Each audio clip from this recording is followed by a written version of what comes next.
अस्सलामु अलैकुम वरहमतुल्लाहि वबरकातुहू। रमज़ान मुबारक का रोज़ा फ़र्ज है जिसका छोड़ना एक बहुत बड़ा गुनाह है। अल्लाह तबारक व तआला ने इसका रखने का हुक्म दिया। कुरान मजीद में अल्लाह तबारक व तआला ने इरशाद फरमाया है, या अय्युहल्लज़ीना आमनू कुतिबा अलैकुमुस्सियाम कमा कुतिबा अलल्लज़ीना मिन क़ब्लिकुम लअल्लकुम तत्तक़ून। ऐ ईमान वालों, तुम पर रोज़े फ़र्ज किए गए हैं। अल्लाह ने रोज़े को फ़र्ज कर दिया मुसलमानों के ऊपर। लेकिन अगर कोई शख्स बगैर शरई उज़्र के रोज़ा छोड़ता है, वो पूरी ज़िंदगी उसकी क़ज़ा करते रह जाए, तो वो जो फजीलत रमज़ान मुबारक में रखने की उसे हासिल होनी थी, वो हासिल उसे नहीं हो सकती है। लेकिन मेरे भाइयों, अल्लाह तबारक व तआला ने तीन शख्स ऐसे हैं कि जिनको अल्लाह तबारक व तआला ने अगर वो रोज़ा ना रखे तो उसको रुख्सत दी है, इजाज़त दी है कि वो इन अय्याम में रोज़ा ना रख के बाद में उसकी क़ज़ा कर ले, या अगर इस्तिताअत और ताकत नहीं है तो बाद में भी उसकी क़ज़ा न करे, बल्कि सदक़े फ़ित्र की मिक़दार वो अदा कर दे तो उसकी तरफ से ये अदा हो जाएगा।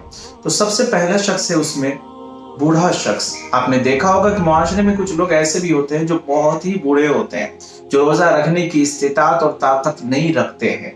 तो शरीयत उनके लिए ये हुक्म नाफिज करती है कि अगर कोई ऐसा बूढ़ा है जिसके अंदर ना ताकत है रोज़ा रखने की, तो उनके लिए ज़रूरी ये है कि वो एक सदक़ाए फ़ित्र की मिक़दार वो अपनी जानिब से एक दिन के रोज़े के बदले वो अदा कर दे। एक सदक़ाए फ़ित्र अदा कर दे, 2.25 किलो गेहूँ या उसकी कीमत अगर वो अदा कर देता है तो उनकी जानिब से वो अदा हो जाएगा।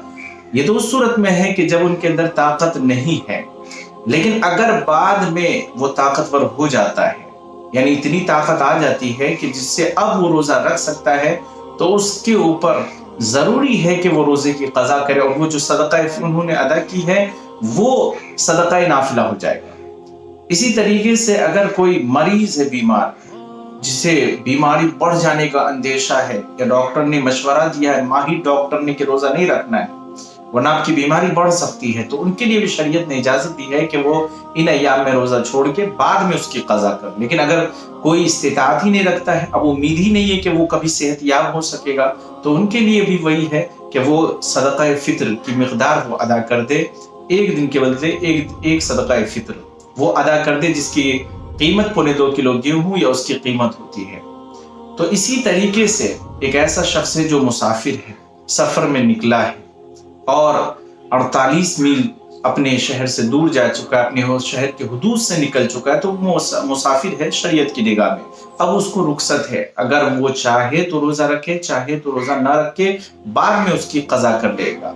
अगर सहूलत है तो रोज़ा रख लेना बेहतर है, रोज़ा रख लेना बेहतर है। तो बीमार और बूढ़ा शख्स अगर उम्मीद ही नहीं है कि ये कभी ताकतवर हो सकता है या शिफा हो सकता है इनको, तो उनके लिए ये है कि वो एक सदक़ाए फ़ित्र अदा कर दे। लेकिन अगर ये ज़िंदगी में कभी सेहतयाब हो जाए या उनके अंदर ताकत आ जाए, तो उनके ऊपर रोज़े की क़ज़ा ज़रूरी है, वो रोज़ा की क़ज़ा करें और वो जो उन्होंने सदक़ाए फ़ित्र अदा किया था तो वो सदक़ाए नाफिला हो जाएगा। तो ये तीन शख्स थे जिनके बारे में हमने आपके साथ ज़िक्र आपके सामने किया है।